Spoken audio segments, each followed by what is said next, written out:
बेटियों को घर का काम काज ज़रूर सिखाएं। एक वकील साहब ने अपने बेटे का रिश्ता तय किया।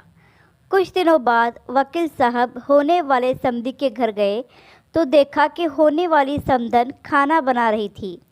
सभी बच्चे और होने वाली बहू टीवी देख रहे थे।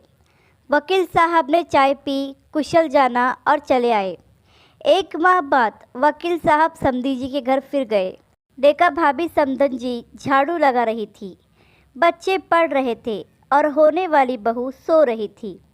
वकील साहब ने खाना खाया और चले आए। कुछ दिन बाद वकील साहब किसी काम से फिर होने वाली समधी जी के घर गए। घर में जाकर देखा तो होने वाली समधन बर्तन साफ कर रही थी, बच्चे टीवी देख रहे थे और होने वाली बहू खुद के हाथों में नेल पेंट लगा रही थी। वकील साहब घर आकर गहन सोच विचार कर लड़की वालों के यहाँ खबर पहुँचाई कि हमें रिश्ता मंजूर नहीं। कारण पूछने पर वकील साहब ने कहा कि मैं होने वाली समधी के घर 3 बार गया, तीनों बार सिर्फ समधन जी ही घर के काम काज में व्यस्त दिखी। एक बार भी मुझे होने वाली बहू घर का काम काज करते हुए नहीं दिखी। जो बेटी अपनी सगी माँ को हर समय काम में व्यस्त पाकर भी उनकी मदद करने का न सोचे, उम्रदराज माँ से कम उम्र की जवान होकर भी समय की माँ का हाथ बिटाने का जज्बा ना रखे, वो किसी और की माँ और किसी अपरिचित परिवार के बारे में क्या सोचेगी। मुझे अपने बेटे के लिए एक बहू की आवश्यकता है, किसी गुलदस्ते की नहीं जो किसी फ्लावर पॉट में सजाया जाए। इसलिए सभी माता पिता को चाहिए कि वो इन छोटी छोटी बातों पर अवश्य ध्यान दें। बेटी कितनी भी प्यारी क्यों न हो, उसे घर का कामकाज अवश्य करना चाहिए।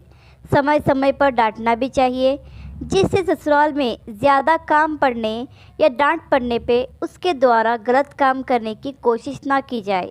हमारे घर बेटी पैदा होती है, हमारी जिम्मेदारी बेटी से बहू बनाने की है। अगर हमने अपनी जिम्मेदारी ठीक से नहीं निभाई तो बेटी में बहू के संस्कार नहीं डाले तो इसकी सज़ा बेटी को तो मिलती ही है और माँ बाप को भी मिलती है, ज़िंदगी भर गालियाँ। हर किसी को सुंदर सुशील बहू चाहिए, लेकिन भाइयों, जब हम अपनी बेटियों में एक अच्छी बहू के संस्कार डालेंगे तभी तो हमें भी संस्कारित बहू मिलेगी। ये कड़वा सच है, शायद कुछ लोग न बर्दाश्त कर पाए, लेकिन पढ़ें और समझें, बस इतनी इल्तिजा है। आशा करती हूँ कि आपको ये कहानी पसंद आई होगी। इस पर आपकी क्या राय है हमें कमेंट करके ज़रूर बताएं। कहानी पसंद Subscribe to my channel and also press this bell icon.